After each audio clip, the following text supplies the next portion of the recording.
Այսօր Վրաստանի կաթողիկոս պատրիարք Իլիա II-ի մահվան 9-րդ օրն է։ Բացի այդ, մարտի 25-ին վրաց ուղղափառ եկեղեցին նշում է ավտոկեֆալիայի վերականգնման օրը։ Շիո եպիսկոպոսը ժամը 14-ին Սիոնի տաճարում մատուցեց հոգեհանգստի արարողության եւ հուղարկավորության կարգ։ Սիոնի պատրիարքարանի տաճար մարդկանց հոսքը չի դադարում։ Վրաստանի խորհրդարանի նախագահի հայտարարությունը, որտեղ նա գնահատել է վերջին օրերը, քաղաքական սպեկտրի քննարկման առանցքայնում է։ Ընդդիմությունը քննադատում է Շալվա Պապուաշվիլիին եւ նրա հայտարարությունները անվանում է երեսպաշտություն։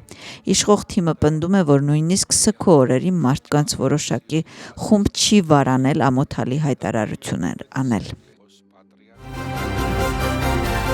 Մերձավոր Արևելքում իրավիճակը շարունակում է մնալ ծանր։ Երեկ երեկոյան Իրանը հրթիռային հարձակումներ է իրականացրել Իսրայելի, Քուվեյթի, Հորդանանի եւ Բահրեյնի վրա։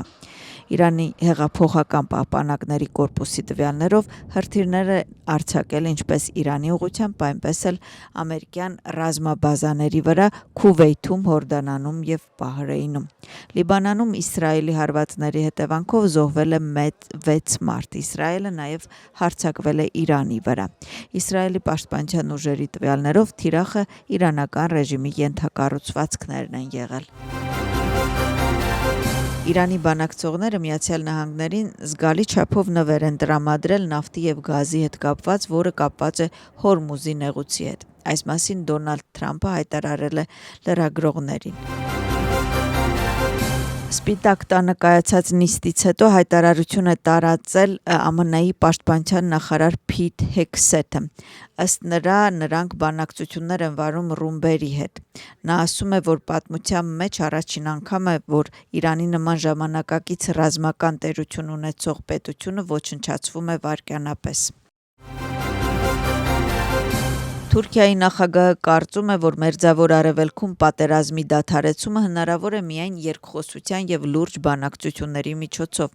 Սակայն ըստ Էրդողանի, Իսրայելի դիրքորոշումը թուլացնում է դիվանագիտական ջանքերը։ Նրա գնահատմամբ անընդունելի է այն փաստը, որ Իսրայելի անզիջում մաքսիմալիստական եւ արմատական դիրքորոշումը խաթարում է դիվանագիտական լուծումները։ Դանիայի գլխավոր շտաբի պետ Միքայել Վիգերս-Հիլգաուրդը կարծում է, որ եվրոպական երկրները դեռևս պատրաստ չեն պատերազմի համար։ Նա այս մասին հայտարարել է Փարիզի պաշտպանության եւ ռազմավարության ֆորումի ժամանակ։ Հիլգաուրդը զգուշացրել է երկրներին, որ Ռուսաստանը կարող է հարձակվել ՆԱՏՕ-ի տարածքի վրա առաջիկա տասնամյակների ընթացքում։ Դանիայի գլխավոր շտաբի պետը նաեւ նշում է, որ եթե Եվրոպան ցանկանում է պաշտպանական կարողություններ ձեռք բերել մինչև 2030 թվականը, ապա արդեն պետք է սկսի պատրաստվել։ Վրաստանի կենտրոնական ընտրական հանձնաժողովը հյուրընկալում է Ալբանիայի ընտրական վարչակազմին։ Երկօրյա այցով Վրաստանում գտնվող պատվիրակությունը հանդիպումներ է անցկացնում կենտրոնական ընտրական հանձնաժողովում։ 2 օրվա ընթացքում կենտրոնական ընտրական հանձնաժողովի ներկայացուցիչները պատվիրակության անդամների հետ կկիսվեն ընտրական գործընթացի պլանավորման, ընտրական սարքավորումների գրանցման, լոգիստիկայի եւ այլ կարևոր հարցերի վերաբերյալ տեղեկություններով։ Ալբանիայի ընտրական վարչակազմի ներկայացուցիչները հնարավորություն ունեն ծանոթանալ ընտրողների ստուգման, քվեարկության եւ հաշվիչ մեքենաների եւ տեղում իրենց աշխատանքի առանձնահատկություններին։ Ռուստավի քաղաքապետարանը եւ Վրաստանի էներգետիկայի եւ ջրամատակարարման հանձնաժողովը շարունակում են վերահսկել Ռուստավի ջրամատակարարման համակարգի ընթացիկ նախագծերը։ Սկսվել է GVP Խրամի Ռուստավի գլխավոր ջրատարի վերականգնման 3-րդ փուլը։ Նախագիծը ներառում է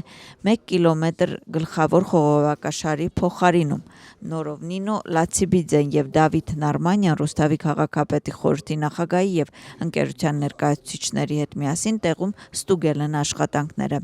Հանդիպումը շարունակվել է Ռուստավի քաղաքապետարանում, որտեղ քննարկել են 2026 թվականի համար նախատեսված նախագծերը։ Տեղեկության համար Georgian Water and Power այս տարի Ռուստավիում կներդնի 15 միլիոն լարի։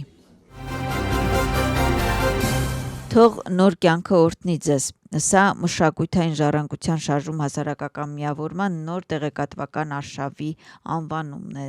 Նպատակն է հանրությանը ավելի շատ ծանոթացնել Վրաստանի պատմությանը, նրա ներկայիս խնդիրների եւ զբոսաշրջային ներուժին։